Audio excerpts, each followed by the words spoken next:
call the meeting to order. A reminder to everyone, this meeting's being digitally recorded, so please be respectful of each other as you are listening to someone speaking and when you're speaking. Is there anyone here for open session? Okay. Katie, we'll go to you. for- Alright, so we had a whole bunch of fun things this past month so far.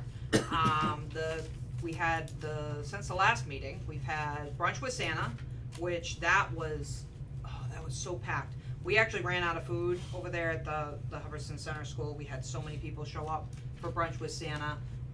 It was really good though, everyone enjoyed it, nobody felt rushed to get pictures or anything like that, or, to do the crafts or anything. Everyone just kinda hung out, lingered. It was a very good day. I was super pleased with the turnout. Next year, we're definitely gonna have to up the food, cause, again, since COVID, it's kind of, So that went really well.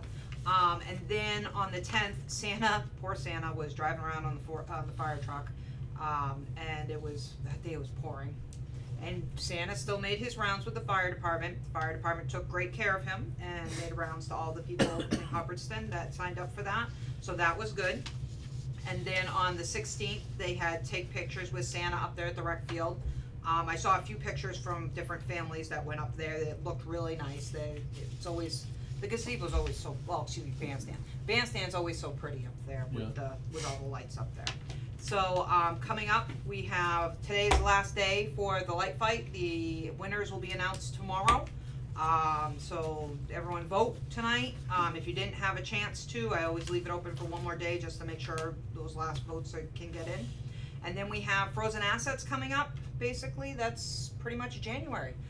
There's Floating assets? frozen assets. Floating assets. Floating. No, it's gotta be frozen this year. No. We're not. Shh. I don't want to do that again. That was horrible. It was like Put 3 pontoons seconds. on I it, know. we'll never say. We were like 3 seconds. Okay, it can go on there. But the Country Hen is always kind enough to help us with that, with not only housing it and putting it on their pond and doing that kind of stuff for us, but also they donate fourth place, which is a flat of eggs for a lot of weeks. I want to say 8, but don't quote me. It's on the flyer. And then we always have first, second, and third prizes, which are gift cards. But you can go into, very shortly, I should have them out this week, into the different shops. Plainview will have them, the Pizza Palace will have them, Giacomo's will have them, Stars and Stripes will have them, and the Country Trail. So, it's the hardest time of year for those kinds of shops, well, any shops in a small area, to have customers come in, cause everybody's spent from Christmas and it's cold and it's dark and it's icy, so this kind of encourages people to try to go into those shops and, have a cup of coffee or, grab some pizza or some eggs or something and say hi to, the alpacas or whatever, and, fill out your form and stuff like that, and maybe, hopefully help the businesses out a little bit in their roughest time of year. So, but that's all we got. Okay. Any comments, questions? Thank you. Move to item 4, and I will start this off. Town Administrator Performance Evaluation. I've already had a meeting with Nate, and I have talked to him about this, so this is in the interest of public information and transparency, what we as members of the select board, one of our duties is to have an evaluation for our town administrator, and it's the right of the town administrator to have an evaluation, so each year we do this. I'd like to begin by in a general comment and then mention some specific highlights. And then if there's anything anyone wants to add or whatever, I will give you the chance. First of all, his overall score, based on a total of 9, as far as an average, or 90 if you will, was 84.7 based on 4 of the select people who provided the evaluations, and which is a very good score. And as the chairman and things that I'm going to mention, I certainly, stand by that, and I'm very pleased with, Nate in his first year with us. One of the things that I expressed, and I also saw that other members of the board also expressed that, was, among other things, one of his strengths he believes in and is extremely, he's transparent for everything to the, and he's a very, very strong people person. He's available and visible as the town administrator, which I think is very important, especially in a small town, but throughout. We've all admired his computer presentational and visual skills. He has the ability to visually. Did we all say that? Yes, we did. He has the ability to make presentations, again, easy to follow, and I think that is very important, especially when you come around budgets and everything else, and you're talking and terminology that a lot of times we're not familiar with. He's a driven individual, and that's mentioned as a positive, not as a negative. This comes from the board, his commitment that he brings to the position, the team and the town. As one board member put it, is inspiring. He's able to embrace, quote, limited resources that he has and find a way to be inclusive of everyone here, employees, volunteers, elected officials.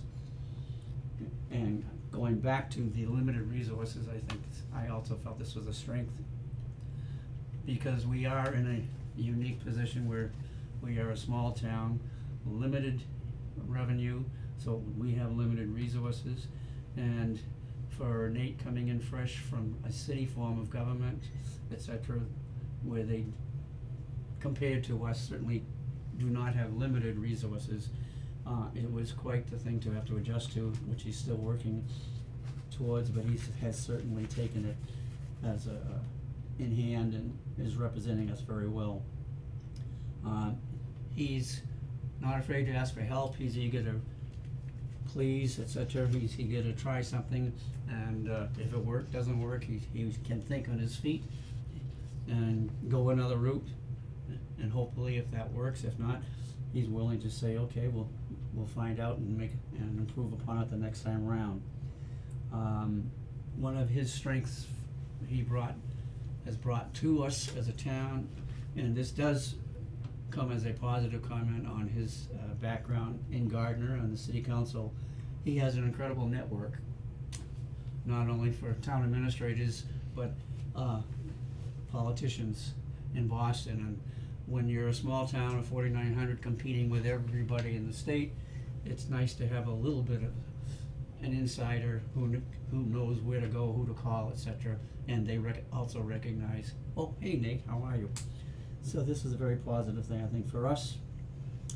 One of the things I felt that improvement, and I mentioned in the report for him, went back to our initial interview with Nate when we were interviewing for the job. He openly admitted that one of his weak points, which he needed to improve on, was the budgeting and financial area. And he has certainly taken that on full force to improve in that area, and he certainly has. With the first budget he turned in, as well as now we're going into another,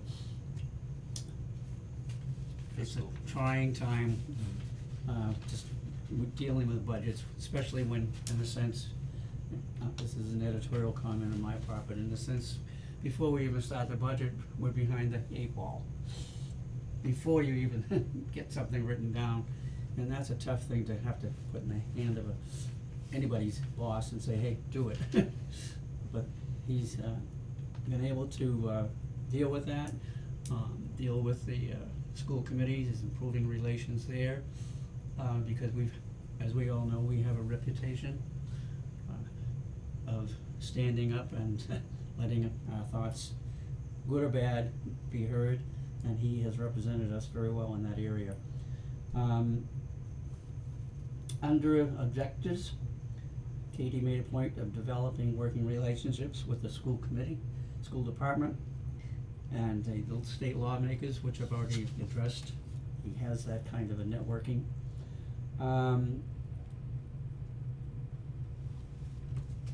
One of the last things I mentioned, and I'll turn it over to anybody else, he's not afraid and he's very willing to ask for help, as I said. He's well liked, he's respected by all who deal with him. He is a fair and a professional in his decision-making process and in all of his actions with other people. In my opinion, we made the right decision as hiring him. I look forward to better things still to come from this very talented and professional young man. And I wanna thank you for a good year, Thank you, sir. and I look forward to, I'd like to say many more, but at least now we go into our second year, so we thank you for that, and we thank you for the effort you've been putting in. So is there anyone else who would like to offer or have any additional comments? Do you wanna go? Or do you want me to go? Well, Jeff said everything I felt, obviously, but I'll go, yeah. Okay. I think he's done a great job, and for information where he needed help, he knew where to go to get it, you know what I mean? And I think, and I applaud that for him, and for him doing that, be able to do that. And his networking is huge. I don't know why I didn't make any remarks on the sheet, but I must have missed that. But networking has always been a huge, no matter what field you're in, networking is huge, and he's very transparent. I like transparency a lot, and I push that a lot. And, you know, when I heard him first, you know, interviewing and everything else, he just said right up front how transparent he is. So I like that, and the access to him, I mean, he's done more things, you know, in previous people that we've had in this position to make himself available to the town. So, thank you. Thank you, sir. Thank you. Heather, would you like to say anything? I think I put all my comments into the performance review paperwork already, but you know, just to reiterate, Jeff, what you had stated, you know, I think Nate does a great job. He works very hard.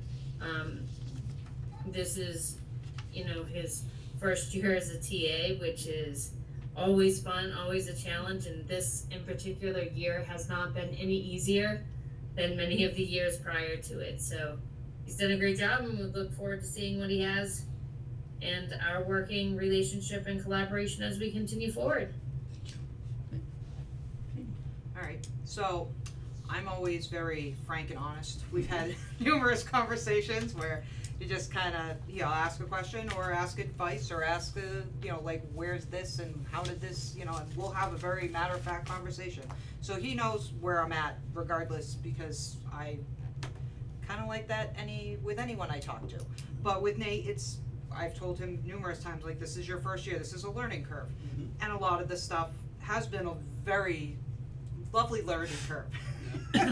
Sometimes you get thrown into it. So I think you've been learning, and I think you've been taking it all in, and I think you can only, you know, as long as you're retaining the information, you can only get better from here. So I would definitely say thank you for the first year, and let's just keep moving forward. Okay. All set then, Thank you, guys. look forward to another great year. Yes. Thank you. It's all Keep up- teamwork. keep I don't up. like those, but it said I had to do one in my contract. I know. So, Nobody wants that. Come on, who Keep has to up be the good reviewed work. publicly? It's great. Okay, Fun we- stuff.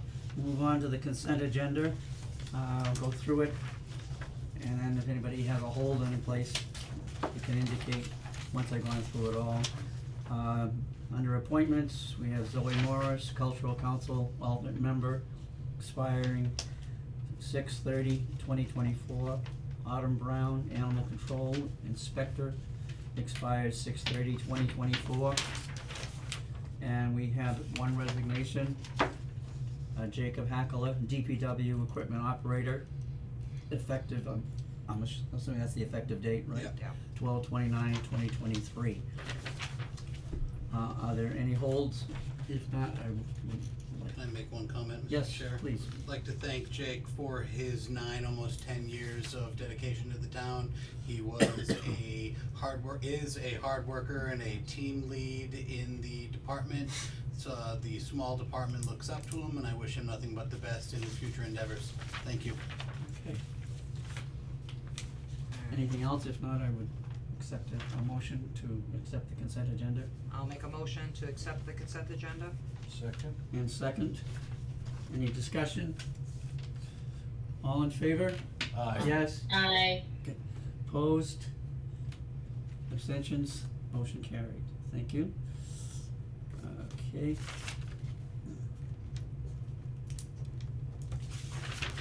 Okay, under new business.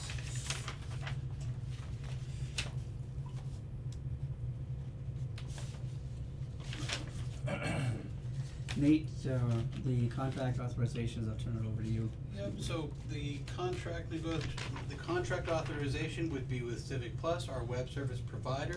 We've been with them approximately 5 years at this time. They reached out earlier this month due to a price increase. The price increase for us was not that large, it was around $250, $300, but in larger communities, it was significantly more, so they were reaching out to everybody across the board. I've begun the practice of trying to negotiate with people when they tell me they're raising prices. So, and in this case, it worked. So they were able to give us a 25% discount, bringing us back down to right where we were this year. So the price will go up, but it will not go up in FY '25. Well, not FY '25, starting in March. Yeah. But it's not a unreasonable increase. The last couple of years have been kept steady, so, and Civic Plus does offer us a wide variety of resources that we use to keep the citizens updated on a lot of different things, and there will be, I don't know if we should call it an upgrade, but they're bringing us up one edition, so there will be some different looks on the website and some improvements. Excuse me. Do you need a motion or You anything? don't need anything from us? Yep, then? a motion Okay. to authorize me to sign the contract. All right, I'll make a motion to authorize Nate to sign the contract for us. motion's made, is there a second? Second. Okay, any discussion, any questions? All right, all in favor? Aye. Aye. Opposed? Motion carried, thank you. Next item is the host community agreement discussion. I would like to just make a couple of comments, and then bounce if anyone else has anything they wish to say on the matter. I revisited the letter shortly before the meeting, after I met with Nate today, and I went home. I've, you know, as with many of us, when I was on the board and when the town voted for the marijuana businesses, et cetera, one of the things that pushed us in that direction was a chance of some revenue. And one of the things that bothered me when I read the letter, and it bothered me the first time I read it, and when I read it again today, it still bothers me, but bottom line is, you have to play the hand you're dealt. Because as I'm reading these things, and as far as the options, and I do appreciate this information, the options on how to proceed, it almost reads like they're punishing or spanking us, for these new rules and this, and you will do this, you will do that. And we, you know, in good faith, et cetera, welcome them to the town, and we haven't seen, and we will not see a penny. But a new agreement, and that comes from the Boston level, a new agreement will have to be discussed at a future date. One of the things that, Nate was saying, and we're talking about the various things that we could do, but he recommends, you know, the legal counsel on these issues. One of the things at the end, it says it remains an option if the select board feels the issues around compliance outweigh the benefits of hosting these establishments. In my opinion, after everything else, I feel that is something we should avoid. You pick your battles, and we certainly, this one, we should avoid, because the scales are not, nor will they ever be tilted in our direction. And this could be, you know, costly, et cetera, even though I certainly am still very frustrated at the way things have turned out about this, but it is what it is.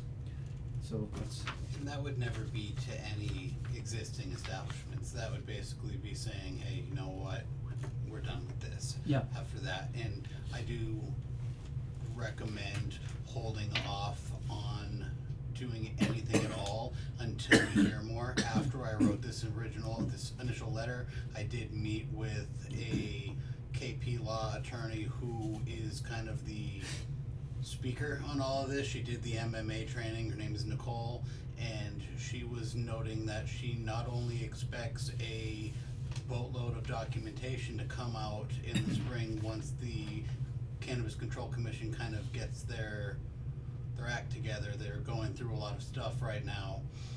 She is anticipating potential new legislation to maybe even change this, potential lawsuits, so she didn't really suggest taking any actions unless we truly felt strongly about them, which I suggest holding off for now. so you think there will be lawsuits on the parts of other communities? in Oh, that yeah. sense? I can't speak to. Are we looking at a class action size kind of a lawsuit? She's an attorney. You She just was everybody- never ever. She's she not gonna was- say that. she Sign was the bottom never line gonna and say, go all these communities? No, and I've even gotten to know her a little bit to where she's not fully talking in attorney lingo, and she still wouldn't go as far as to say, Well, listen, may I speak, please? Yes, go. I think any town that has hosted a facility probably feels the same way we do, and they, you know, bent over backwards to welcome these companies into their town, just to benefit us for 2% or whatever it was, 2.5%, which would have gone to roads, streets, and police, and fire, and now it's a big zero. So, that bending over backwards is, no more bending over backwards. I say, never see another new one in town, as far as I'm concerned. Well, the residents, I don't think, I mean, I don't wanna speak any ill towards the two that are here, you know what I mean? But at the same time, the residents, most of them were expecting some money, so that was the benefit of it. Yep. And I'm not saying that, you know, I know there's this whole big huge hot mess of how much and did it really cover that and should it really cover that, but to not see anything, that's where I'm disappointed, because I was hopeful that at least one of the two was going to do a good faith, and I'm not saying that they won't, I'm hopeful that they They still may. will, yes, I'm very hopeful that they will, still some kind of good faith effort, and to, you know, help the town, because that was part of the original agreement. I'm not saying they're gonna come through with the full amount, cause I can't see that happening, but the CCC is such a hot mess right now that I feel like what Nate was talking about with the lawyers, it's gonna be a fight. Yeah. You know, I think just kinda sitting back and waiting for a little bit to see what shakes out, and maybe, hopefully, the businesses will make some good faith efforts to, And if I may, when you're done. yeah, no, you Are can go done? ahead, yes. One more thing is, well, I've said it before and I'll say it again, I think the CCC had this in mind prior to allowing any cannabis facilities in the towns. And that's how I feel about that, you know, I think they knew inside they were gonna turn around and change things for these companies, and that's how I feel, that's my personal feeling, so, is what it is at this point. Heather, anything you'd like to say? No, I mean, I totally understand that feeling, you know, I think all the communities are, a lot of them are in the same boat where they had said yes, to moving forward with the legislation and allowing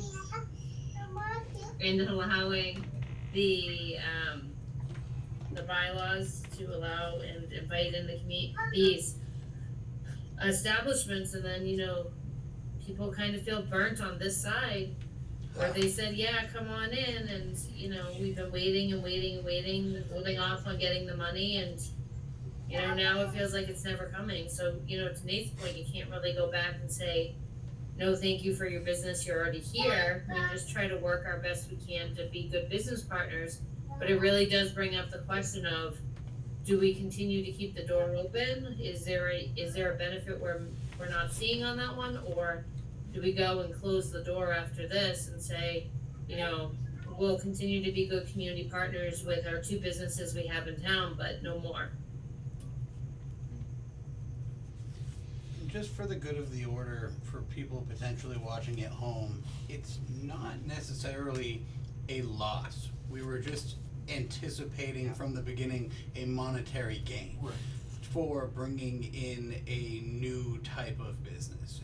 There's still a good chance that we will be able to invoice licensed marijuana companies within town borders for services that we render, for complaints, for police services, for legal fees. It's just not going to be a percentage of their income. And that's the way it was kind of sold to both the town and the state. So it's unfortunate. We will keep everybody up to date on all of this as it evolves. And finally, I think, going with what Peter said too, one of the things that added to the bitter taste, was the towns that got in the beginning.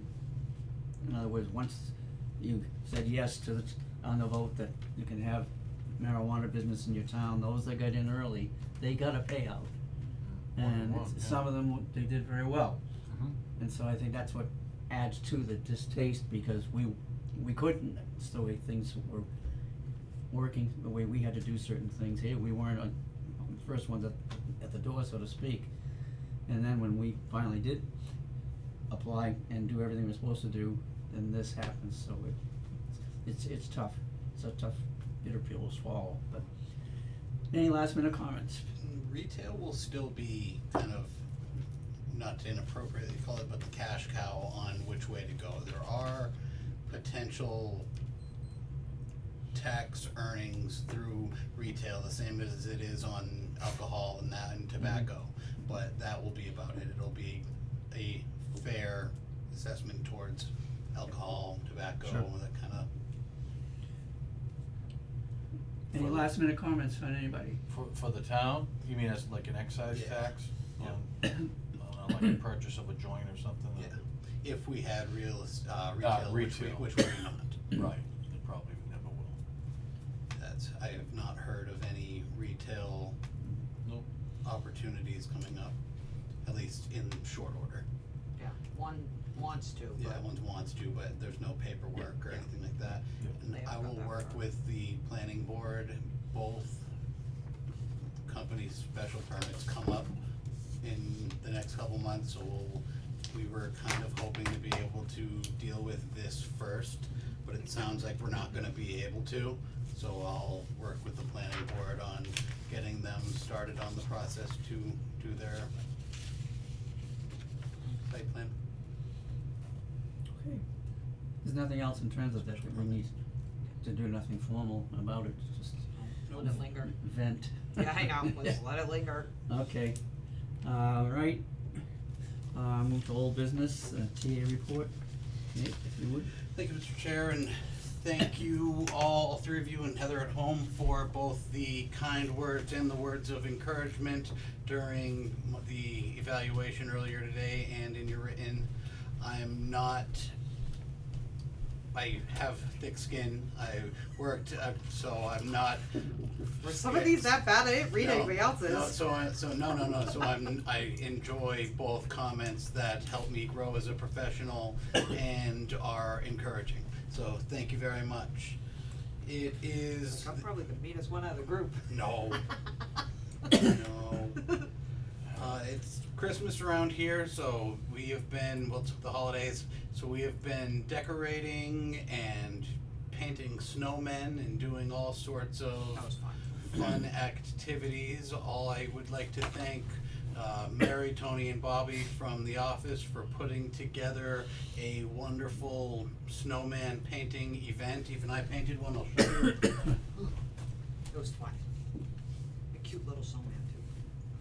Here's my snowman. It was a great time. We had some snacks. The banks keep delivering us chocolate, so Excellent. the diet starts on January 1st. Good luck with that. I've reached a tentative agreement with the Hubbardston Police Union. They are going to their full membership on the 20th to get their buy-in on it. After that, we will send to legal counsel. I hope to have it at your January 16th meeting, if not the meeting after that. I don't really know how fast those go when they reach legal counsel. We held the first meeting of the Capital Improvement Committee to kick off planning and evaluation of the different projects. I did implement the use of a new evaluation form, as I had noted in the goals for the year, so I look forward to working on that. We are meeting in 2 weeks, just right after the new year we'll meet again. I'm hoping to be able to present the 5-year capital plan in February. Sheesh. Yeah. Wow, we began quarterly lunch meetings with a group we're calling the North Worcester County Managers. It's peers from different communities, from Athol to Westminster. We went to Williams and sat down and talked about a couple of different issues. It was the morning after Winchendon and Ashburnham had turned down a massive solar project, so there was a lot of talk about that. Yeah, sure there was. They are working very, very diligently to get both taxes and the census out in the next couple of days. So if you wanna see people working like they're at the North Pole, come on down during the day and everybody's all around, the senior work-offs and the employees. It's a very happening and busy time of the year. On this month's edition of Hubbardston Headlines, Claudia joined me and we talked about her 15 years as director of the Hubbardston Senior Center, what makes that place so special and what gives it really the warmth, and a lot of that is the volunteers. She went time and time again to thank the volunteers for all they do, and it truly is a volunteer and fun-filled place over there at the Senior Center, so check that out. Project briefs. I've begun working with KP Law to secure necessary easements for the Williamsville Bridge Replacement Project, which is currently scheduled for April of 2025. It's a $5 million TIP grant that is completely funded. We don't even have to pay for the engineering. It's the one thing we'll have to pay for is kind of right now, and it's doing the title work. So we will be paying for that out of legal bill and out of our legal account, because KP will do it for us. It shouldn't be more than $8,000.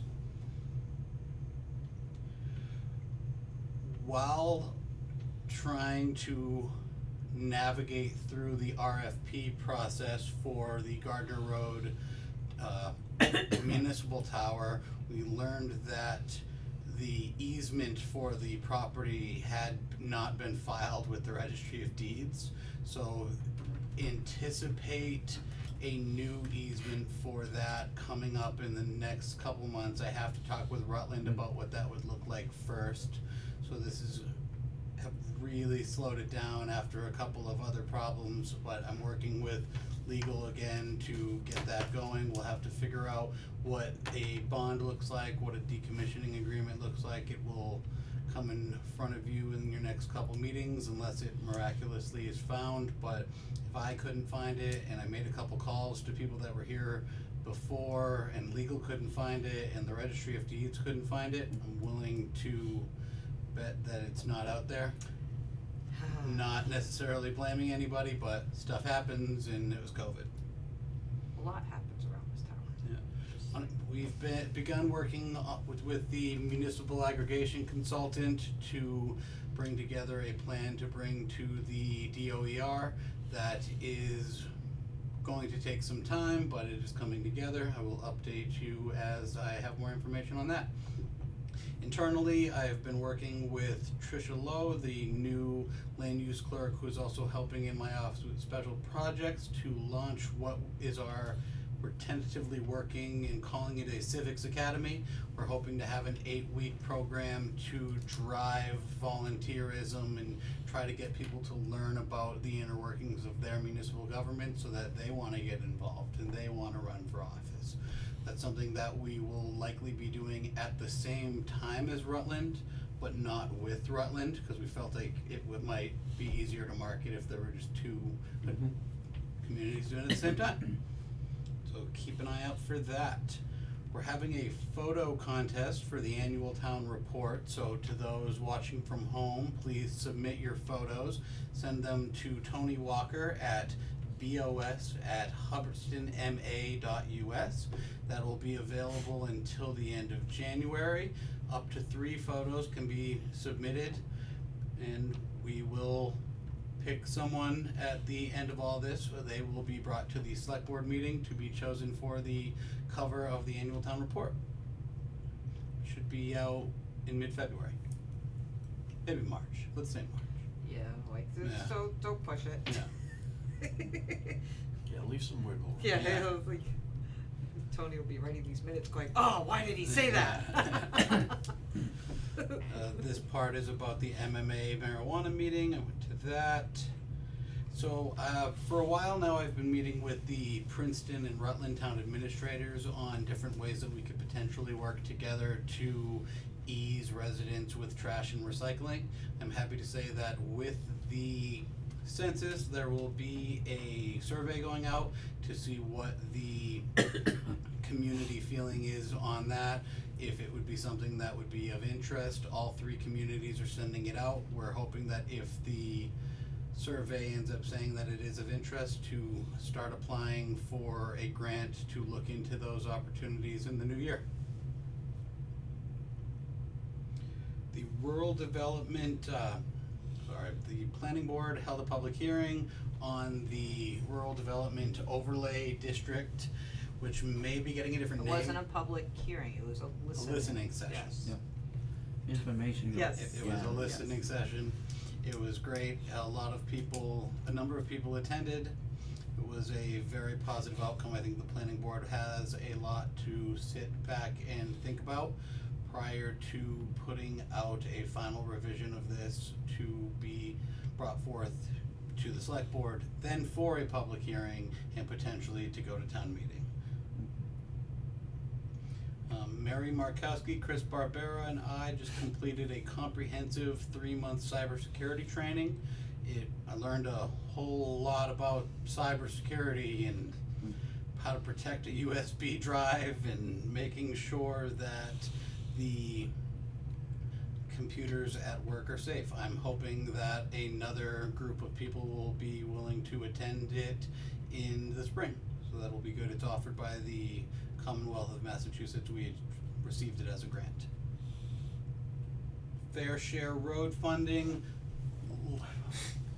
We will receive $229,290 on top of our Chapter 90 funds from the state of Massachusetts because of the fair share tax changes that happened in the past year. Without getting into that, from a municipal standpoint, this is good and will help. We will likely be able to pave both sides of New Westminster now instead of just one. You mean pave it or just lay a strip down? No, that was a temporary. That Yeah, was I know. temporary. So, It would be no. paving it. Oh, okay. Those vehicles. Excellent. Procurement, we have several companies interested in the Hubbardston Center School boiler. The bid is due on December 21st. Did we get any in yet? I did not think of that date when I realized and tried to take the day before Christmas off. So I will be here opening bids on Thursday. Okay. There were 5 companies in attendance and a number of people asked different questions, so Nate, what's the due date?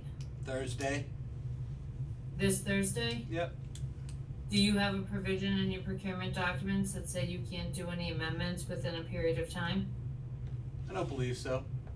Cause you can usually just do just do an addendum and just extend the date. I can come in. It's no biggie. I probably would have anyway. Oh boy. No life. Yeah. That's about it. We have released an RFP for property tax assessments, which is currently being done by Regional Resource Group. It has nothing to do with Regional Resource Group's performance, and I've made that abundantly clear to them. It is just time for us to open our contract and consider what is out there. This was a 3-year contract that ended up lasting 5 years, so I hope that Regional Resource Group and a variety of other professionals will apply to do business with us. I would like to thank Jim Vincent, our custodian here at Town Hall, for going above and beyond all the time. We came in the other day and there was a major issue with one of the toilets. Jim fixed it, went to the Home Depot, turned around, came back, worked with Travis to get it set back up, all with a smile on his face. He's always going outside of his way to tell me about pending safety issues. I appreciate his willingness and his dedication and doing it all with a smile. I even put a little apple and a thank you note next to Jim. So you guys already know about the trucks, and that's about it for now. There are What trucks? the snowplow trucks came and visited story time last okay. week. Excellent. Now we just need snow. Nope, no snow this year. Not till after I put away the Christmas decorations. Okay. Just wait, just. Surprised they didn't blow over today. Oh, they did, don't worry, I spent did? a Oh. while picking Oh, I things back didn't- I up. didn't Oh, you did? Oh, yeah. I Oh, yeah. didn't- I didn't think any blew out. We drove by, I'm like, oh, Yeah, they're still I up. I did the same thing, yeah. Yep. Is that it? That is it. Okay. Yep. Any discussion, any questions? Okay. I inadvertently skipped, I didn't realize it, like, old business, I'm assuming we don't have any. Nope. Okay. so- I'm working towards figuring out what is best for the ARPA MassDOT thing. It's just been a really busy couple of weeks. So I called them and told them, being MassDOT and Amarillo, when we were working on it, we were definitely going to pay it because we owe it, but that I needed some time to kind of get the ducks in a row. Okay. All right then, policies to review, and this has to do with the Robert's rules. I'll take the lead on this and then open it up to everybody. First of all, I want to, with no disrespect to my fellow board members, I would strongly recommend, if you haven't already, to look over the paperwork that Nate provided for all of us. If nothing else, to, at least to enlighten you on what you can do at board meetings, the things that you can say, or ask for, et cetera, and so on, because unless you deal with it every single day, I mean, I was telling Nate today, last time I really was immersed in Robert's rules prior to getting on the board was when I was in college. And I had a book, because I was the president of the student body at the time for 3 years, and I always had the book that I took to meetings. And being a government and history major at the time, I was interested in it. But I think just reading it to give you an idea that, oh, hey, I didn't know I could do that, or I could say that.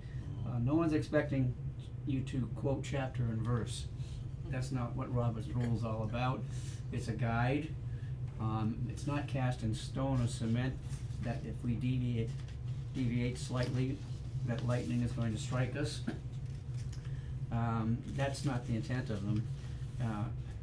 So I would just ask that you might take the opportunity and take a look at what you can say. No, not that you will be tested on this when you come back from Christmas. I'm kidding. It's the teacher in me. Okay. One of the key items Nate had indicated to me that was of concern was the consent agenda. Well, the order in which, the Order order of of the business. items, yeah, Yes. yeah. Cause we don't do it the way that we And so I thought I would, just take the lead on that because I'm the only one on the board who was here at the time that was initiated. It's not in Robert's rules, okay, nor is it breaking any of the rules by having it. The temporary town administrator, David Nixon, who was filling in at the time when Ryan was, was about to be sent overseas, he was activated militarily speaking, and David, excuse me, who had been retired and had been a friend, and was a friend of Ryan's, and David came from the western part of the state. He stepped in to take over the job, and I have to honestly admit, it was the first time I'd ever heard of the terminology when David presented it to our board at that time. It's basically my understanding, and this is the intent of it, is just to streamline something for you that there probably would not be any major controversy or discussion. It streamlines the meeting, you know, it's all grouped together, and that just allows you to get a lot of the work done without having to take it individually every single item. There was no question, or no objections, because again, I wanna emphasize to the board also that, because we are talking the Robert rules, we basically control our own meetings. By that, what I mean is, whatever we as a board agree to, we can do. That's the only requirement that is required, that everyone on our board agrees to, alright, we agree to having the consent agenda, or whatever else somebody might wanna bring up, can we do this, et cetera. We have that kind of freedom. It's so that's something just to remind you all that, we are not being handcuffed by, Robert's rules. With that, I'll turn it over to anyone else who wants to. Yeah, well, the whole thing was the order of business, that's the only thing out of all of it that it's just not the way we do it now, so I would just make this part, the order of business, reflect how we have our agendas now, that's all. So Mr. Chair, may I ask a question? Yes, absolutely, yeah. One would hope that after this, we can talk about public input with Mike, cause he's kind of the reason we're doing this. So I was hoping that we could talk about that after, and if he has any questions, allow him to ask those questions at that time. Additionally, I guess my question is consent agenda something you want? Like, I had never heard of it as well when I got here. I didn't know how long it had been there, but I got it. Like, I understood that it was just, okay, we're trying to streamline some of the stuff that's not going to be an issue. If that's not something we want to do, then I think we would go back to this order. But if that's something we wanna keep, I can draft a version of this that has a consent agenda subsection with the different things that may be included in there. Mr. Chairman, Heather raised her hand. Oh, Heather, go ahead. I just want to add that I actually do believe the consent agenda, if I'm reading everything correctly, is part of Robert's Rules of Order. Sometimes they call it a consent calendar, but I think it is something that is actually permitted along those lines. Perhaps, Katie, I totally agree with you that, right now, the policy as it stands does not reflect the current order that we do things. And I think we put a few of those items in the consent agenda, but maybe not always. But perhaps what we can do is just add a provision after that says, here's what the consent agenda can, the purpose is, non-debatable items that we don't anticipate discussion, we can still do a hold, but essentially, any one of the items that is listed above may just be condensed into the consent agenda for purposes of effectiveness and efficiency of the meeting. Okay. Any feelings one way or the other on that? With that, yeah, that's my whole thing, is just make it reflect the way we do it now. Cause we don't intend in changing our order, correct? No, Then I would make this reflect the way we do our order, with the including the consent agenda, yes, yeah, like Heather said, stuff that can, anything that could be in there, you know, Yeah. and so that way, if someone wants to go see how we do things, even though there's, nobody really does, just in case though. Heather, what did you say it was called, or what you thought was in Robert's, Consent calendar. Calendar. Well, I've been Googling for about 4 minutes, oh, so consent it's- calendar, is that what you said?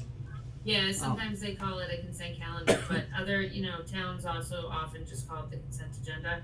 I mean, we can pull a copy of Robert's Rules of Order, or when Nate's revising this, he can make sure we reference it specifically, if we wanna make sure it falls under that, but Yeah. I think calling it consent calendar or consent agenda is fine, either way.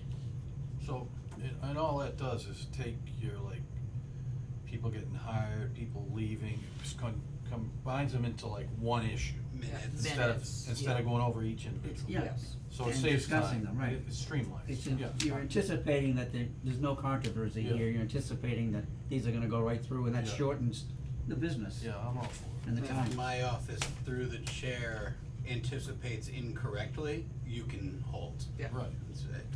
Right, And usually too, keep in mind that whoever the person is taking minutes, it tends to make them much happier, cause instead of having to do, 4 to 10 additional motions, they can simply do one motion that captures all of those items in the affirmative. So make Tony happy. so are we in agreement, or do we need to make it full, that we'll keep the consent agenda? And just Yep. include it in And our I list of can- the order of the I think business? preferably just because it could get misconstrued, I'll draft something up and put it on the next meeting, just so Okay. that you as a board know exactly what you're giving the thumbs up to, and it's not up to my discretion to just throw together what I think is correct. Alright, So I can, sounds good. that part I can bring back. Okay, Alright, and Mike, did you wanna I offer guess, anything in terms of what we're talking about? yeah, thank you, Mike Stahl, thank you, Mr. Chair, Mike Stahl, 5 Lombard Road. I guess my point is that there's been some variation in how we've conducted our business and in regards to these rules. And my specific point is to make sure it's clear to me, and hopefully others that wanna participate in our town government, when the public when the appropriate time for the public is to ask questions. And to me, and this is just my thought, and I think it's consistent with the rules as currently written, is that it is after a motion is made. Because if it's before then, you don't know what you know the general issue, but until a motion is made, you don't know what you might have questions or points you wanna make. So, and as I read the rules, that's currently how it is. I don't know if we've always been consistent with that. So I would like that clarified for myself and I'm gonna speak on behalf of the public in general, cause I've spoken to many people and said, hey, what do you think? So I'm consolidating their comments on this issue. Yeah. Thank you. Well, that basically falls into the lap of the chairman, because, for example, when we have a particular issue, where, as we had a few meetings ago, where there are a lot of people who wanted to speak, then it was my job, and under the rules, et cetera, I have the right to recognize it, give them the opportunity to speak, but limiting them to like, everybody 2 minutes and no more, and we will stop you because we have other business to do besides that particular motion. But I mean, to your point, you're with us all the time, so that I try to let you speak as whenever you want, but I mean, I think we've been pretty good about doing it when we've had a room full of people too, and that's comes onto my lap as the chair. But thank you for that. Yeah, Mike, once again, thank you, Mr. Chair, and Mike Stahl, 5 Lombard Road. I appreciate that you have to control the meeting. I've also had to control meetings, so I understand how difficult that can be. But a couple of the instances specifically involving me, there wasn't a lot of people. It wasn't a contentious issue. It was just that I had a point, and in fact, that point happened to be taken up later on in the meeting and was passed as an amendment to a prior motion. And we could have streamlined the meeting a little bit if we had done it quote-unquote in order. So that's my point. Certainly, it's a tough job, so I appreciate the job you do, Mr. Chair. I just see it a little bit differently from the public's perspective. Mhm. That's all. Thank you. Fair enough. Now, Mike, I guess, where are you getting Robert's rules that we need. directly out of the Robert's Rules writing, or, Okay. cause where are you getting that post-motion? Okay, I will read the section to you. Yeah. It's not from Robert's Rules, it's from our select board rules. Yeah, that's what It we're, says- Yeah, Alright, so yeah. what page are you on? So, Where are you at? I'll let everybody get to that What page? section. Open session guidelines, or do you wanna? No, it's under the, so it says, select board action on items. To the last sentence of the first paragraph, any select board member may make a motion or may second the motion. So we've introduced an item, and this could be clarified by putting in maybe one more bullet, cause that first, Kinda where I'm going with 4 that. lines, Define it. everything else is like one-liners. I don't, not. And it says, so the specific point is that any member may make a motion. or may second So there's the motion. and then it says, select board questions and public input. So public input, and this is how a prior chair conducted the meetings. I've gone back and, reviewed the videos, and that there was always a time for public input after the motion was made, which to me makes absolute practical sense. It doesn't make sense to give the public input in advance until they've heard a motion. Peter, find it. But Here? it comes back to that 2 bullets later. I that's needs to be clarified also. I agree with you, Mike. I mean, the initial thing says, it says later on, chair recites motion if already made or looks for motion. So Yeah. It's a little convoluted. Cause Yeah. my understanding here, and I completely agree in public comment, is if the chair is anticipated by the rules to allow public comment after every motion and subsequent motion, we need to know that. Yes. Cause if that is an expectation, then if it's not an expectation, which I personally believe it should be up to the chair as to when he or she decides to allow a member of the public to speak, either before, after, or during a motion. But the way it is written here, it can be left up to deliberation that there is a purposeful time after a motion for the public to speak. I get what Mike is saying as well. thank you. And to be honest, you are one of the more, not only present people, but also one of the more formal people with raising the hand. You always say everything correctly, whereas other people, and especially in other meetings, it's very, 'cause this is small town stuff, so it's very informal, and they just kinda speak when they want, which for some committees, that's fine, I understand it's to the chairs, like for, especially the select board and the planning board, where it's we need to be a little bit more formal than some of the other boards and committees, Mhm. that are a little bit less business So- official. Let me speak then as the chair, just out of my own curiosity for future reference. Are we saying that the way you're interpreting supposedly the way things are written, that essentially as the chair, every single motion that comes up, I have to defer to the public and so that they can speak on it, because my understanding also, there are times as a chair that I can say to the public, there will be no public involvement on this will just be the discussion and vote by the board, and that's something that my understanding is I have the right to do that. So, I think you can do that all the time, every Regardless. meeting. What? You could do Yeah. that regardless, but the thing that Mike is saying, and I don't disagree with him on, is that there is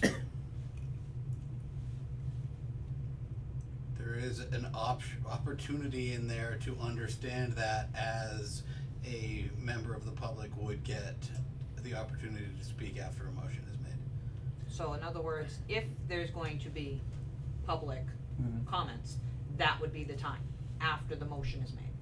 That's the most opportune as time. part of the discussion. Yes, so that way they can, like he said, put in things and say things that may persuade or change if we're taking public comment. Now, if we aren't for a specific thing, we're not going to for this item, then that would be different. But usually we take public comments if they are there, so that would be the time to Mhm. take them after the motion is made. Okay. Mike? Thank you, Mr. Chair. Mike Stahl, 5 Lombard Road. I think if you look in practice, and as many people have pointed out, I attend a lot of meetings, but I don't actually have a lot of comments. I don't think this is going to be a hardship on the board, and that if the chair wants to upfront say, this is an issue that we're going to, limit public comment, then that should be made upfront, so we have, so it's not done at the last minute when a vote is taken. It's just so we can anticipate, how a particular item is going to be addressed. Thank you. I would respectfully disagree in terms of what you're calling upfront, because it's not a whimsical thing. It is, for example, in the positions that I've been in, when the item is brought up on the agenda, this is what we are now discussing.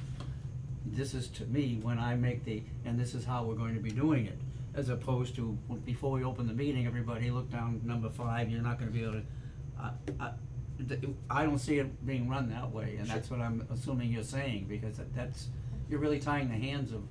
No, I think Okay. it can be done per agenda item like you're saying. Yeah. Just that, we're not gonna be taking comments on this one, that's all. Yeah. Yeah. Okay, go ahead, Mike. Thank you again, Mr. Chair. Mike Stahl, 5 Lombard Road. I think what you just said is not my question or intent. Not way up at the front, but as an agenda item comes up, which I think Katie was referring to, that we know, and it's not much in advance, but it is before you start to take the formal vote on it, we would know in advance we're not gonna be able to speak on that item. That isn't up at the beginning of the meeting, and I will say that, you have followed the rules that you've set out in the agenda by and large, and that I have taken advantage when I didn't think, either I just held my comments, or if I wasn't allowed to make the comments, I waited till the end of the agenda where it says public. And so, although I don't think that that's an efficient way to handle a specific agenda item, I've been able to find a way to make that work. I will once again cite the example of the flags, the flag policy brought up earlier in the month. And at the end of this meeting, I will take advantage of that public comment period to go back and address that issue. Once again, thank you, Mr. Chair. Jake? And one thing to pass on to the board members, which you may or may not know in terms of any discussion that's going on, it is, you do not have to defer to the chair. If, for example, you think, all right, we've talked about enough on this, you can simply ask for the question, to move the question. Yeah, move forward. And that means we wanna end the discussion, but there would be a vote to see if in fact the discussion is over. You have the right to do that at any time, you don't have to defer to me. So, just putting that out, okay. anything else on that? Mike or anybody else? Thank you. Okay. I respectfully ask for one more meeting's amount of time to dig through this a Okay. little bit. I'll look at some other municipalities and the way they have it, Mhm. because even if we were to go in there and say, alright, the public gets an input after a motion, in certain situations, it would get All super screwed up. messy anyway, and technically a motion to adjourn with a second, the select board can't even talk on. So there are times where a motion is undebatable, Right. so we'll have to look into what that means. I think it sounds like the board, including the chair, all agrees that there is a time and a place for public input. We just have to figure out what that is outside of the public input section. Point of interest or point of, not, other than that, when I first came on the board 11 years ago, the open session that we have in the second was at the end of our meeting. Somebody had to sit through the whole meeting. Yeah. Ugh. That's why we changed it. Yeah. But originally, 11 years ago when I started, that's how it was in the agenda. The open session was the last thing that we Ah. would take up. So, Get that over and done with first. Yeah. Heather, do you have any experience with this at all? So I just sent you some rules and regs, from another town, for select board, so it's in your email. But aside from that, I mean, usually it seems like towns kinda go back and forth. Some towns like the open session at the beginning, some like it, Paxton right now, ours is at the end. So you do have to wait all the way through, but usually the chair will often recognize people if they have something during the agenda, but most of the time, it's very open to the discretion of the chair, because not all items, the chair has to, like, right now, the way the policy is written, as Mike stated, it says, thank you. It says that, we're supposed to, ask the public if they have anything to say, or give them an opportunity at each individual item, but generally speaking, most chairs don't run a meeting like that. And we'll just, go through the items. Sometimes, it's not something they necessarily find is an appropriate, matter for the public to opine. It doesn't happen often, but it does come up. So I think it just, I think it's just one of those things we kind of massage as we go and figure out what we're looking for. I don't think there's a single right answer. I think, it just depends on what we want as a board. I think making sure, thank you. I think giving the chair the discretion on whether or not to recognize people to opine on a matter always makes the most sense, because you never can always anticipate what's gonna come up.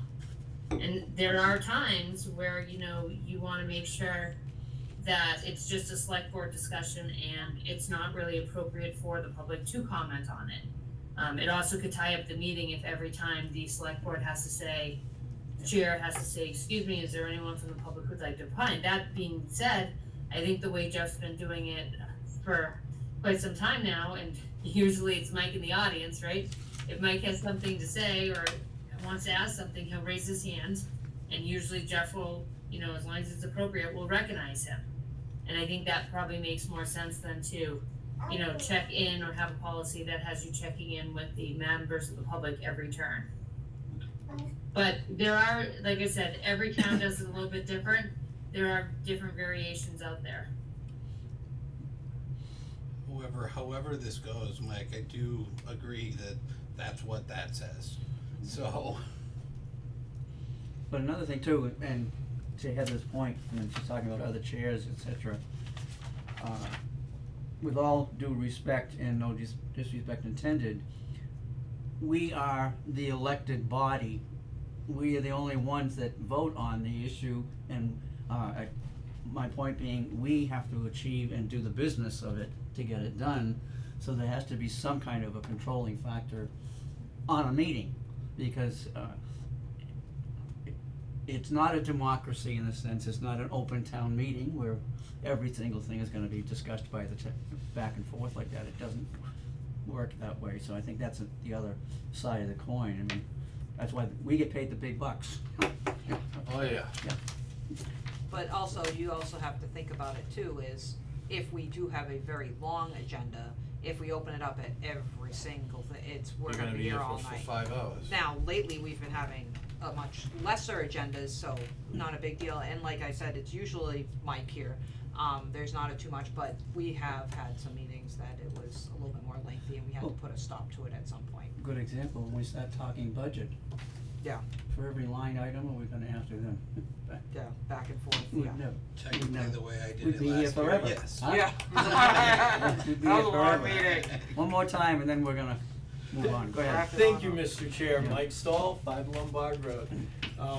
Once again, from my perspective, I understand the needs to control the meeting, but it almost seems like there's a concern about what might happen.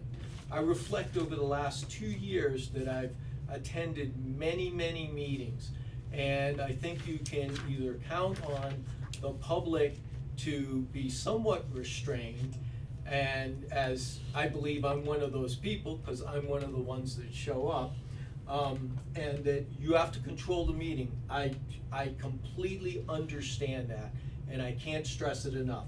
However, we do have rules for the conduct of the meeting, and it does say that after the motion is made, public input.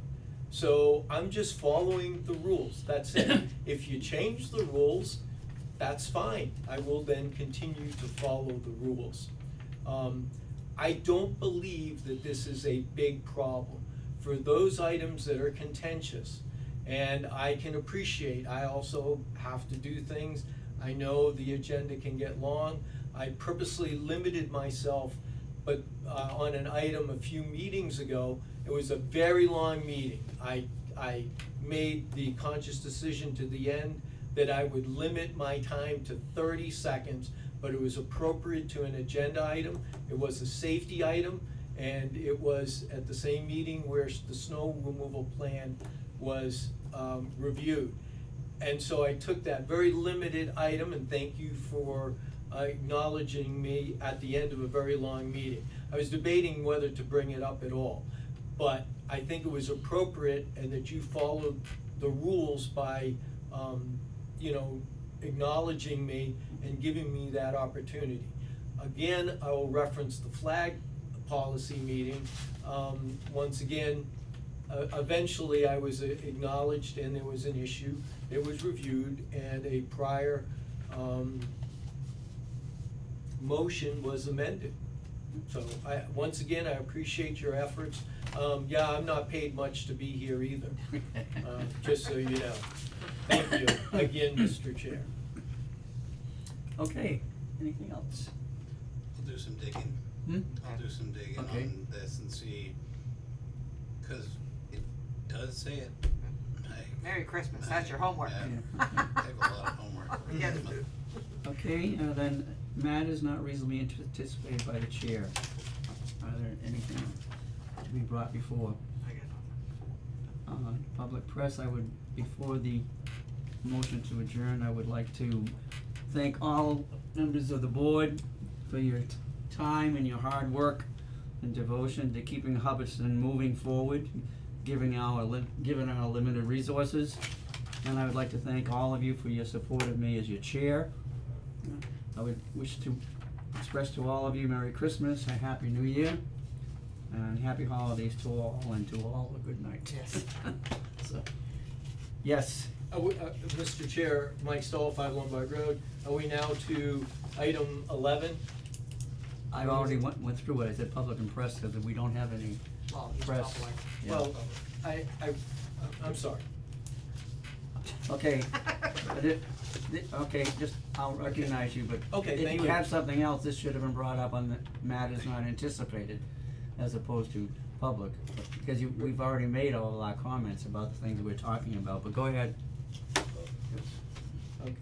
Mike, thank you, Mr. Chair, again. Mike Stahl, 5 Lombard Road.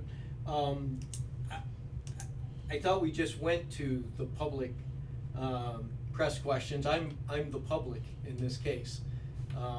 And I do have a item that I would like to bring up, if we still have time this evening. Well, okay, again, let me be a little bit of the teacher now, okay? Thank you. Again, that should have come under, not anticipated by the chair, and the chair does have the right to say, let's put it to another, Sure. another meeting, because, you know, we're at the point, but, is this going to be, involve another discussion No, of this some is, sort? I will limit my comments to 30 seconds, Okay. Mr. Chair. Go ahead. Mike Stahl, 5 Lombard Road. You took up the flag issue, policy a couple of meetings back. I noticed on the 7th of December, Remembrance Day, that the flags were not half-staffed. I don't know what a public flag or isn't, but many of these, I believe, would fall under You're the talking about the category. American flag, cause we, Yes, we yes, can't, the we national can't anthem. dictate when it's gonna be half-mast, that comes from Yes. federal, and then the state flag, it comes from the state. 7th of December is an annual day of half-staffing, the national ensign. Who actually puts the flags? Kuchar. Okay, And then all of the them? second item on that is flag illumination. I also went out and looked at the flags and noted that, the ones that seem like they're governmental, may not have been all illuminated.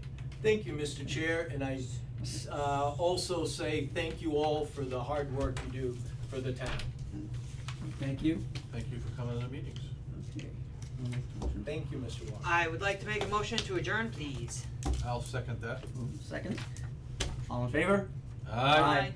Opposed? Happy holidays and Yes. Happy New Year, good It luck, is Heather. Happy holidays.